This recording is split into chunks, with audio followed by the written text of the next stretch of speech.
नमस्कार. मालिकेच्या आजच्या भागामध्ये आपल्याला पाहायला मिळणार आहे अद्वैत आणि कला दोघंही रूममध्ये आलेले असतात. तर कला तिच्याच विचारात असते. तिला आठवत असतं की नैना बोललेली आहे की काजलचं लग्न ठरलेलं आहे आणि मम्माला काजलचं लग्न खूप घाईघाईत करायचं आहे. कुठला तरी एक मुलगा बघितलेला आहे आणि त्याच्याबरोबर तिचं लग्न लावून टाकायचं आहे. मम्माला खूप घाई झालेली आहे असं सगळं ती सांगत आहे. तेव्हा मात्र कलाच्या डोक्यात तेच विचार चालू असतात. कला म्हणते की काय करू मी नक्की, मला कसं समजेल, हा विचार कला करत असते. त्याच वेळी अद्वैत कलाला इकडे बोलत असतो. अद्वैत कलाला म्हणतो की खरे आजचा जागरण गोंधळाचा कार्यक्रम छान झाला ना. पण कलाच्या डोक्यातले विचार काही केल्या जात नाहीये, त्यामुळं कलाला कळत नाहीये की काय उत्तर द्यावं. कला मात्र अद्वैतला म्हणत असते की हां. तेव्हा अद्वैत तिला सांगतो की आज छान दिसत होतीस. तरीही कलाचं उत्तर ठरलेलंच असतं, हां. एवढंच ती बोलत असते. तेव्हा मात्र कला म्हणते की काय चाललंय नक्की, मी काय करते. तेव्हा अद्वैतला लक्षात येतं. अद्वैत म्हणतो नक्की काय समजायचं याचा अर्थ. कारण हिला जर काही बोललो, एवढं छान कॉम्प्लिमेंट देतोय मी, छान दिसत होती म्हणून सांगतोय, तरीही बोलायला तयार नाही आहे. अद्वैतच्या डोक्यात फक्त एवढंच चालू आहे की काय आहे हिच्या नक्की डोक्यात. कारण तो म्हणतो की तुला माहिती आहे का, द ग्रेट अद्वैत चांदेकर तुला कॉम्प्लिमेंट देतोय आणि त्याच्यावर एवढा कूल रिस्पॉन्स.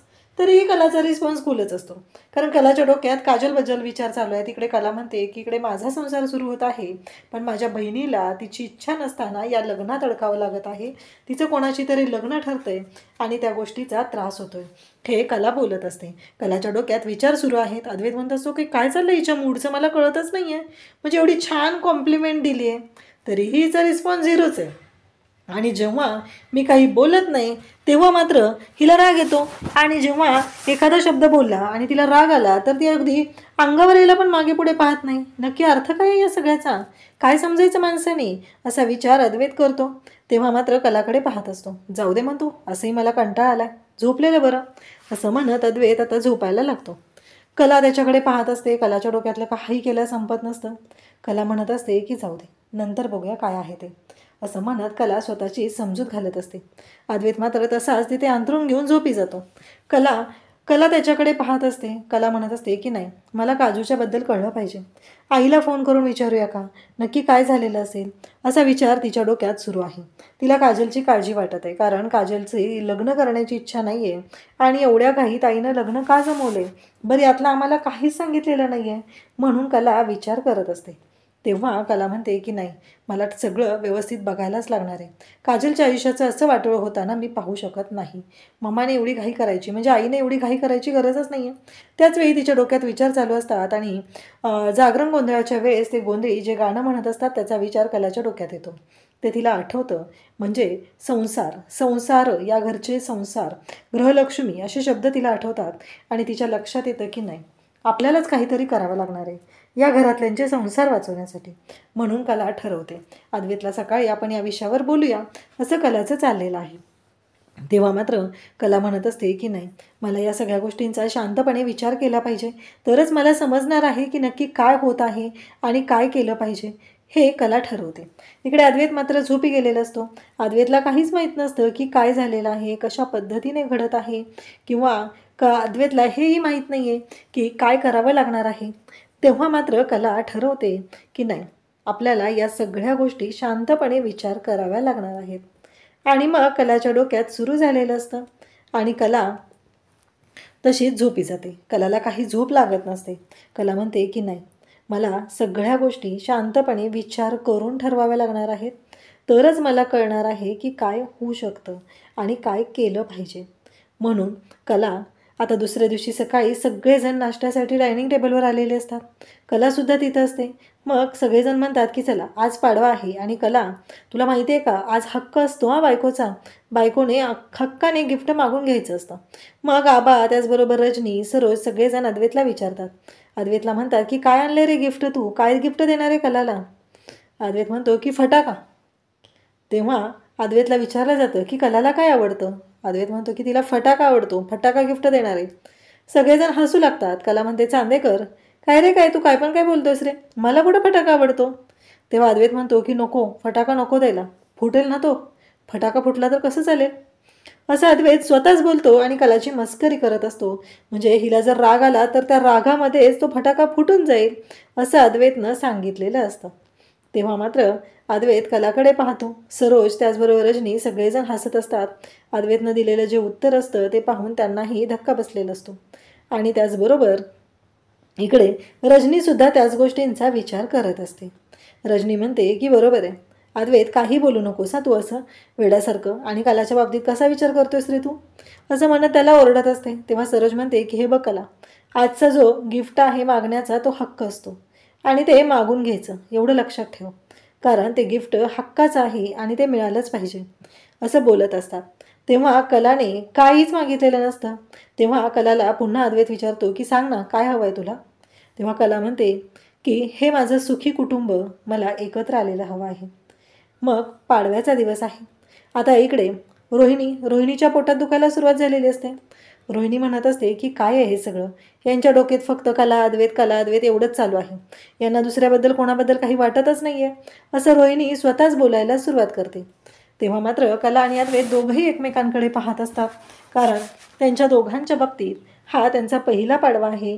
छान अशा म्हणजे त्यांचं जे नातं सुरू झालेलं आहे छान असं, त्यातला हा पहिला पाडवा आहे. मागच्या वर्षीही पाडवा होता, पण तेव्हा कला आणि अद्वैत दोघांच्या नात्यामध्ये थोडंसं एक अंतर होतं, पण आता त्यांचं नातं छान असं सुरू झालेलं आहे आणि त्यामुळंच आता त्यांच्या नात्याची छान अशी सुरुवात झालेली इथे पाहायला मिळत आहे. मग आबा म्हणतात की त्या नैनाचं बाहेर काय चाललंय, सुवर्णाला सांग आपला नाश्ता झाला की नैनाला पण नाश्ता द्यायला बाहेर, तिला आत यायचं नाही आहे ना, असं तिनं ठरवलंय ना, मग तिला नाश्ता द्या बाहेर. इकडे रोहिणीला मात्र राग येत असतो. रोहिणीला काही केलं ही गोष्ट पटत नसते. माझा मुलगा बाहेर घर भटकतोय, यांना त्याचं काहीच पडलेलं नाही आहे, यांना फक्त कला अद्वैत त्यांचा संसार एवढंच दिसत आहे. पण कला अद्वैतच्या आयुष्यावर हिच्या मुलाने जे संकट आणलेलं होतं ते दिसत नाही आहे, हिने कलाच्या आयुष्यावर संकट आणलेलं ते दिसत नाही आहे, फक्त हिला हिचा स्वार्थ दिसतो, एवढं मात्र खरं आहे. त्यासोबतच इकडे पाहायला मिळतं ते म्हणजे आता सगळेजण बसलेले आहेत. कला म्हणते की नैनाताईला नाश्ता मी घेऊन जाते, सुवर्णाला नको सांगायला.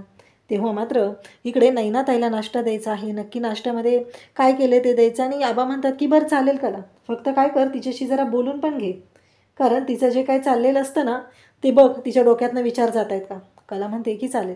मग कला नाश्त्याची प्लेट तयार करते आणि नैनासाठी घेऊन बाहेर चाललेली असते, कारण नैनाने असं उपाशी राहणं काही केलं आबांना काही पटत नसतं, म्हणून आबांनी स्वतः सांगितलेलं असतं. आता कला नैनासाठी नाश्ता घेऊन जात असते. नैनाला समजूया आणि त्याचबरोबर कलाच्या डोक्यात हे असतं की तिला समजवायचं आणि त्यासोबतच तिला भेटून आपण हे विचारायचं की काजलच्याबद्दल, म्हणून कलाने स्वतः जायचं ठरवलेलं आहे. कला नैनाकडे येते. तेव्हा नैना कला आलेली बघून खरं तर तिला भूक लागलेली असते, पण नाटकं मात्र सुरू होतात. कला आलेली पाहून ती म्हणते की मी आता चांदेकरांच्या दारामध्ये डोकं आपटून जीव देणार आहे. कलाला तिथे येते आणि नैनाला म्हणते की तुला कळतंय का, सणासुदीचं काय चाललंय तुझं हे सगळं. तेव्हा ती म्हणते कसला सण आणि कसलं काय, इथं माझा नवरा नाही आहे आणि तुझं काय चाललंय का, सण म्हणे, आम्हाला काय देणं घेणं नाही आहे त्याच्याशी, आणि सण असला तर तो तुमच्यासाठी माझ्यासाठी नाही आहे. सगळे चांदेकर आता नाश्ता करता करता उठून बाहेर येतात आणि ह्यांचा कांगावा मात्र सुरूच असतो. तेव्हा मात्र सगळेजण बाहेर आलेले असतात. नैनाला समजवत असतात की असं नको करूस, तुला कळतंय का, जरा शांत हो. परंतु नैना ऐकायलाच तयार नसते. ती हट्टाला पेटलेली असते की नाही, मी अजिबात कोणाचं ऐकणार नाही आहे, इथे राहुल आला पाहिजे तरच. माझ्या संसाराचं कोणाला काहीच पडलेलं नाही आहे, इथे मी माझ्या नवऱ्याची वाट बघत आहे आणि तुम्हाला काय पडले, तुम्हाला काहीच वाटत नाही आहे. माझा नवरा तिथे कुठे राहतो, काय करतो, आणि तुम्ही मला बोलत आहात, तुम्हाला फक्त कला आणि अद्वैतचा संसार महत्त्वाचा आहे. तेव्हा आबा म्हणत असतात की अगं नैना तुला कळतंय का, राहुलने ज्या चुका केलेल्या आहेत त्याची शिक्षा त्याला भोगायला लागत आहे, आम्ही कोणी काय केलेलं आहे का, असं आबा तिला बोलत असतात. परंतु नैना मात्र ऐकायला तयार नसते. नैना म्हणत असते की हे बघा आबा, तुम्ही काहीही बोलात तरीही मला माहिती आहे की माझा नवरा जोपर्यंत इथे येत नाही तोपर्यंत नाही. मग तिला कळतं की आता एवढं सगळं बोलून पण काहीच उपयोग होत नाही आहे. रोहिणीनं तिचं छान असं पाठांतर करून घेतलेलं आहे आणि रोहिणीने सांगितल्या पद्धतीनं ती बोलत असते. ती म्हणते की मला माहिती आहे, पण एक गोष्ट लक्षात ठेवायची, जोपर्यंत माझा नवरा इथं येत नाही तोपर्यंत मी कोणाचं काहीही ऐकणार नाही. इथे मला माझा नवरा हवा आहे आणि तरच मी हे सगळं करणार आहे, असं ती बोलते. तेव्हा मात्र ती म्हणते की बरोबर आहे, तुम्हाला कोणाला काही पडलेलं नाही आहे, पण एक गोष्ट मी आत्ता सांगते ती म्हणजे तुम्ही लक्षात ठेवायचं आहे, इथे जर राहुल आला नाही तर मी जीव देणार आहे. आणि त्याचबरोबर या चांदेकरांना जो शाप लागलेला आहे ना तो माहिती आहे मला. आणि हा चांदेकरांचा शाप कधीच जाणार नाही एवढं लक्षात ठेवा. कारण जे काय घडलेलं आहे, आता या सवासणीचा एक शाप आहे. पाडव्याच्या दिवशी मी शाप देते, 7 पिढ्या या घरामध्ये कधीच कोणाचे सुखाचे संसार होणार नाही. त्यावर ती पुन्हा म्हणते 7 पिढ्या काय, ही जी पिढी आहे ना, ही पिढी शेवटची ठरणार आहे. कळलं का तुम्हाला? कसलाही तुम्हाला शाप लागलेला असला ना तरी तो शाप मात्र जाणार नाही. अशा भाषेत ती बोलत असते. तेव्हा अद्वैत म्हणतो की काय अभद्र बोलतेस ग तू, तुला कळत नाही आहे का, काय चाललंय तुझं? पण नैना म्हणते मी काय बोलू, तुझ्या बायकोला सांग ना. कारण कला म्हणत असते की कुणी काहीही केलं तरी मी राहुलला घरात येऊ देणार नाही. कारण राहुलमुळं अद्वैतवर जी वेळ आलेली होती, अद्वैत आणि कलाच्या आयुष्यामध्ये जे प्रॉब्लेम झालेले होते, त्यामुळं कलाने ठरवलेलं असतं. परंतु बाबा म्हणतात की भास करा, आता हिचा शाप नको, ऑलरेडी एका शापातून अजून आपण बाहेर पडलेलो नाही आहे. हिने तळतळाट आणि शाप द्यायला सुरुवात केली. बोलवा त्या राहुलला, मी बोलवतो, असं म्हणत आबांनी खिशातून फोन काढलेला असतो आणि आबा राहुलला फोन लावायला घेतात. कला म्हणत असते की नाही आबा, ऐकू नका तिचं, तुम्हाला माहिती आहे ना ती कशी आहे, ऐकू नका आबा, आहो लावू नका फोन, असं कला सांगत असते. परंतु आबा म्हणतात की नाही नाही, मला राहुलला फोन केलाच पाहिजे. आणि आबा राहुलला फोन करतात.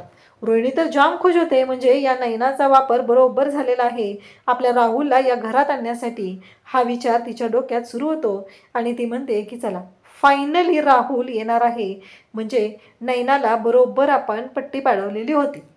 आता राहुलला फोन केलेला असतो. आबा म्हणतात चला बोलवलंय मी त्याला, येतोय तो, चला आता घरात, नैना चल, असं आबा सांगत आहेत.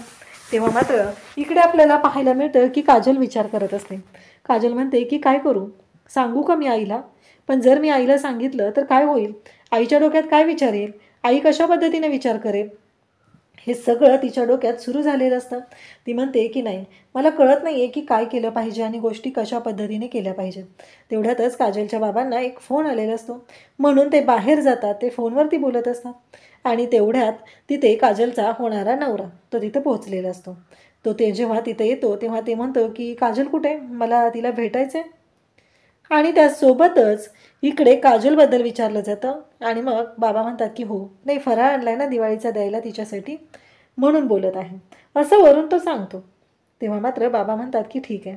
मग बाबा काजलला बोलवायला आत जातात आणि म्हणतात की हे बघ, तुझं ज्यांच्याशी लग्न ठरलं आहे ना, ते पाहुणं आलेले आहेत, तू जा आणि त्यांना भेट. तेव्हा काजलला टेन्शन आलेलं असतं आणि मी आहेच असं बाबा सांगत आहे. काजल मात्र विचार करत असते की काय करू, ह्या माणसाला कसं भेटू मी आणि काय करू, एवढंच काजलच्या डोक्यात सुरू असतं. तेव्हा बाबांनी सांगितलंय म्हणून काजल आता भेटायला जाते. काजल म्हणते की बस, आता मला काहीतरी केलं पाहिजे. काजल बाहेर आलेली असते आणि हा नालायक माणूस काजलकडे पाहत असतो. काजलकडे पाहतो आणि काजलला म्हणतो की साडीत ही छान दिसतेस आणि अशा कपड्यांमध्येही छान दिसतेस, खरंच कधी एकदा ना तू माझी होती ना, असं झालं आहे, असं काजलला तो सांगत आहे. तेव्हा मात्र काजल म्हणते की काय, तर तो म्हणतो दिवाळीचा फराळ आणला आहे तुझ्यासाठी. तेव्हा मात्र काजल म्हणते हो का, आणि असं म्हणत काजल तो दिवाळीचा फराळ हातात घेते.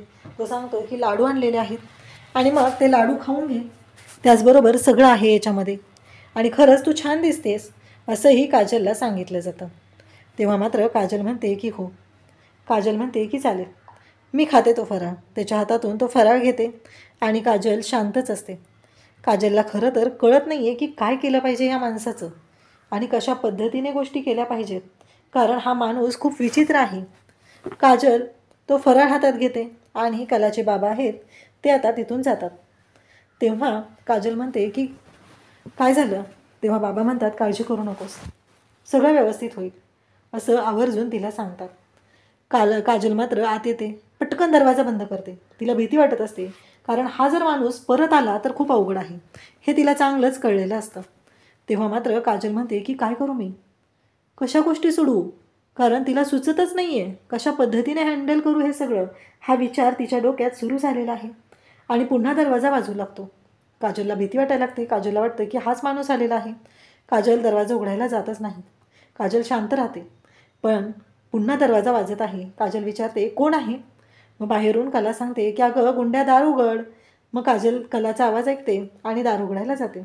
दार उघडल्यावर कला म्हणते की अगं गुंड्या काय झालं, एवढी का घाबरलीस तू. तेव्हा कला म्हणते नाही नाही काही नाही. काजल सांगते की नाही नाही काय नाही झालं.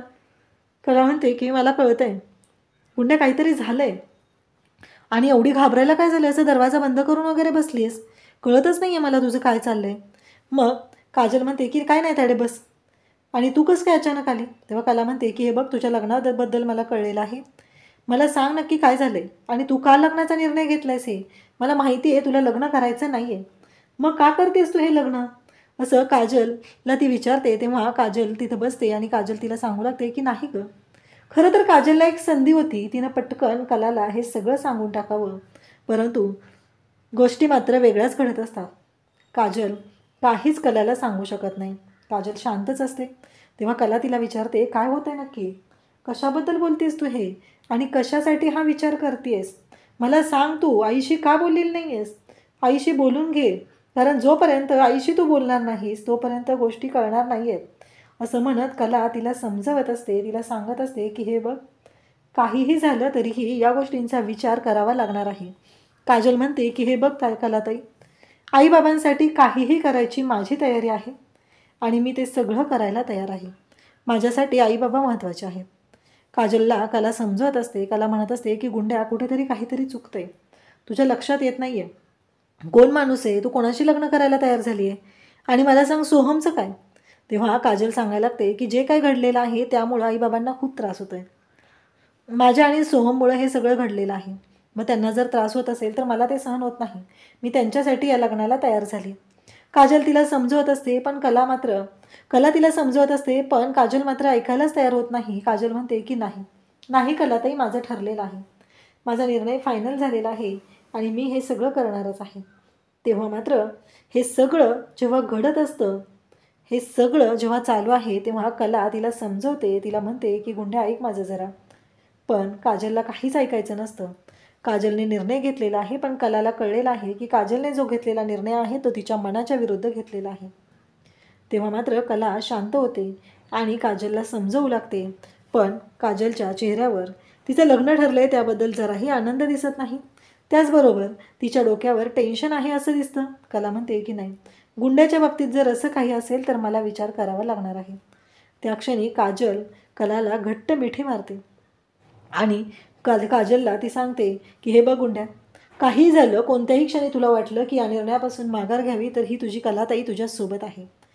त्या क्षणी काजलला बरं वाटलेलं आहे, म्हणजे कलाने तिची साथ दिलेली आहे. त्यानंतर कला घरी येते, छान तयार झालेली असते. अद्वैतही फोनवर बोलत असतो. कला अद्वैतला बोलते, त्यावेळेस अद्वैतला ती म्हणते की चांदेकर, मला तुला काहीतरी बोलायचं आहे. तेव्हा अद्वैत म्हणतो बोल ना, काय झालं. तेव्हा कला म्हणते की हे बघ चांदेकर, मला माहीत नाही आहे, पण आता ह्या शापातून जर आपल्या घराला मुक्त करायचं असेल, ही नाती सगळी एकत्र आणायची असेल, तर आपल्या घरातल्या बाकीच्यांचे संसार आपण एकत्र आणणारच आहोत, पण घरातल्या मोठ्यांचे संसारसुद्धा एकत्र आणणं आपल्याला गरजेचं आहे. म्हणजेच सरोज मॅडम, त्याचबरोबर बाबा, रजनी मॅडम, रोहिणी मॅडम यांच्या बाबतीतही आपल्याला ठरवावं लागणार आहे. अद्वैत म्हणत असतो की नाही, ते शक्य नाही.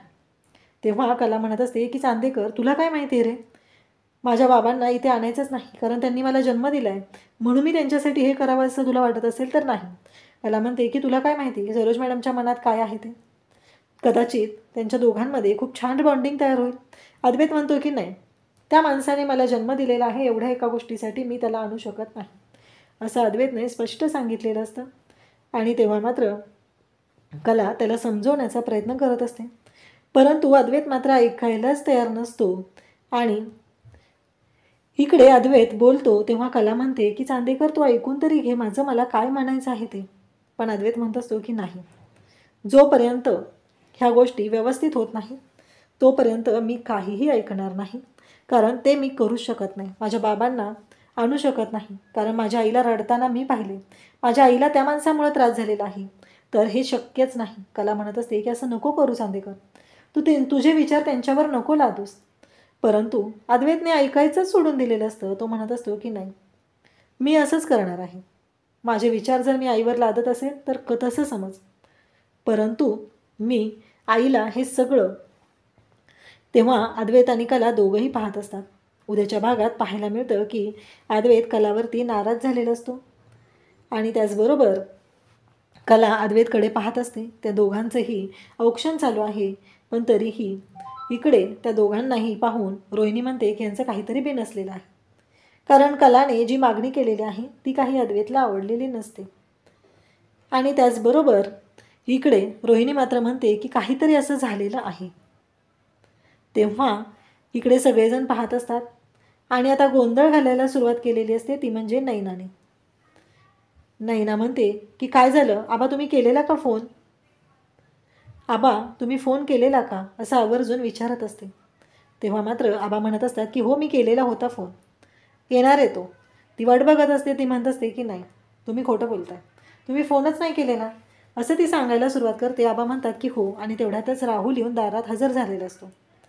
म्हणजेच आबांनी राहुलला फोन करून बोलावून घेतलेलं आहे आणि आता घरातलं खूप मोठं संकट आता वाढलेलं आहे. अद्वैत आणि कला या दोघांना सुद्धा खरं तर ही गोष्ट अजिबात पटलेली नाही, पण नैनाने दिलेले शाप असतात, त्याच्यामुळे हे सगळं आपल्याला करावं लागलेलं आहे. त्यानंतर अद्वैत आणि कला काउन्सलरचा फोन येतो. काउन्सलरकडे येतात. काउन्सलर त्यांना सांगू लागतात की हे बघा, 6 महिने झालेले आहेत, आता तुम्हाला निर्णय घ्यायचा, ही फाईल क्लोज करायची आहे का तुम्हाला तुमचं नातं पुन्हा भरू द्यायचं आहे? तुम्ही ठरवा आणि निर्णय घ्या. तेव्हा कला आणि अद्वैत या दोघांनाही धक्का बसलेला आहे. अशाच अपडेटसाठी चॅनलशी कनेक्ट राहा. थँक्यू.